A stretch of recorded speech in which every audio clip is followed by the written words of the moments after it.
Speaker महोदय, मैंने question लगाया कि मेरे हल्का इसराना के ब्लॉक मतलोडा व ब्लॉक इसराना में कोई भी विश्राम गृह ऐसा नहीं है, जिस कारण विधानसभा की जनता के लिए बड़ी समस्या है। किसी अधिकारी के साथ या किसी एमपी एमएलए के साथ पब्लिक मीटिंग करनी पड़ जाए तो बड़ी भारी दिक्कत आती है, या जिलाधिकारियों को ब्लॉक मतलोडा व ब्लॉक इसराना में पब्लिक की समस्या सुननी हो, या सरकार कोई प्रोग्राम करना चाहे तो इसलिए रेस्ट हाउस की बहुत जरूरत है। मैंने पहले भी कई बार सदन में ये मांग रखी है, परंतु सरकार की तरफ से हर बार झूठा आश्वासन दिलाया गया। मैं आपके माध्यम से सरकार से आज मांग करता हूं, डिप्टी सीएम साहब से अनुरोध करता हूं कि इस बार आप कोई झूठा आश्वासन ना दें। सरकार इन दोनों रेस्ट हाउसों को बनाने का काम करे और इसकी समय सीमा बताए, मेरा ये अनुरोध है। माननीय सदस्य, पहली चीज तो अपनी वापस ले कि झूठा आश्वासन सुन नहीं रहा। सरकार की एक पॉलिसी है कि 2019 के अंदर 20 किलोमीटर के दायरे में रेस्ट हाउस बनाया जाएगा। इनके कॉन्स्टिट्यूएंसी में आज के दिन इरिगेशन विभाग का मतलोडा में ऑलरेडी रेस्ट हाउस एग्जिस्ट करता है, और जहां इसराना की बात आती है 13 किलोमीटर के अंदर पानीपत का रेस्ट हाउस भी इनके कनेक्शन में पड़ता है।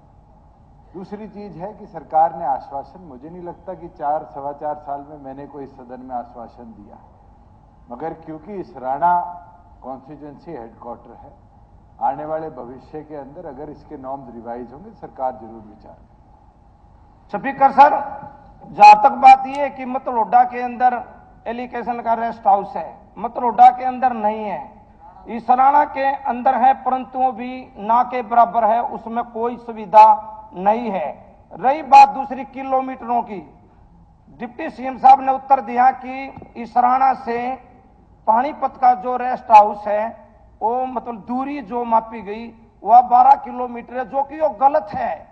आप मापो 20 रेस्ट हाउस जहां इसराना से पानीपत पड़ता है वो 20 की बजाय 22, 23, 24 किलोमीटर पड़ता है।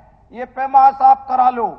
और मैं आपसे फिर अनुरोध करता हूं कि जैसे सीएम साहब ने कहा कि मेरी ओर से कोई विश्वास ऐसा झूठा नहीं दिलाया गया, मैं एक लाइन और जोड़ता हूं विश्वास की और उसकी। मैं ये जोड़ता हूं कि मैंने बस स्टैंडों के लिए प्रश्न लगाया था। माननीय डिप्टी सीएम साहब ने, मुख्यमंत्री जी ने और माननीय अपने परिवहन मंत्री जी ने यह विश्वास दिलाया था सदन के अंदर कि मार्च 2022 तक आपकी बस स्टैंडों की बिल्डिंग बना दी जाएंगी, आपके बस स्टैंड बना दिए जाएंगे। परंतु आज तक भी एक ईंट वहां नहीं रखी गई। कल मैंने अधिकारियों से बात की, डीसी अपने जीएम साहब से बात की, एसडीएम साहब से बात की, उन्होंने बताया कि यहां जमीन ही नहीं है। स्पीकर महोदय, मैं आपसे निवेदन करता हूं, जब सरकार कहीं भी कोई बिल्डिंग बनाना चाहती है, कोई भी जैसे बनाना चाहती है, तो उसके लिए सरकार खुद भी तो जमीन लेती है। मान लिया जाए मेरे तो वहां जमीन है दोनों जगह, मान लिया जाए यदि वहां जमीन भी नहीं है और वहां लोगों को जरूरत है, जनता को जरूरत है, बड़ी भारी समस्या है, तो क्या सरकार इसके लिए जमीन मोल नहीं ले सकती? अध्यक्ष महोदय, आई स्टैंड करेक्टेड। वो इसराना के अंदर इरिगेशन का रेस्ट हाउस है, मतलोडा में नहीं है, और मतलोडा से 12 किलोमीटर पे रेस्ट हाउस है। माननीय सदस्य ने इस चीज को दुरुस्त किया, मैं उनका आभार प्रकट करता हूं। मगर ये राम कथा इतनी बड़ी गादी, बस स्टैंड बना दिया, बस स्टैंड की जमीन नहीं ली, इसका कोई भी औचित्य मुझे नहीं लगता इस सवाल से है। माननीय सदस्य को दोबारा सवाल लगा लेना। ठीक। स्पीकर सर, बात राम कथा की नहीं थी, बात झूठा विश्वास दिलाने की थी। आप चेक करा लो, यदि बस स्टैंडों की बात डिप्टी सीएम साहब की ओर से, माननीय मुख्यमंत्री जी की ओर से विश्वास ना दिलाया गया तो आप चेक करा लो, दिलाया गया बात राम कथा की नहीं थी। राम कथा में तो आप यही भूल गए कि आपने जिसने रामायण लिखी जिसने राम का सारा चरित्र लिखा। आपने जो सरकार ने धन्यवाद किया मुख्यमंत्री जी ने, वो उसमें ये ही नहीं लिखा गया कि ये सारी जो लिखी भगवान वाल्मीकि जी ने लिखी, आपने ये भी नहीं लिखा उसमें।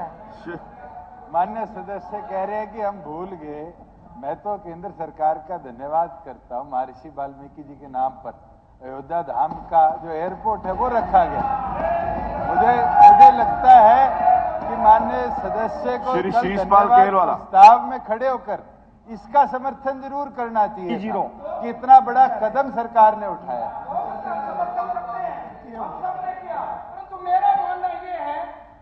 एक अध्यक्ष महोदय, आंसर सदन के पटल पर है।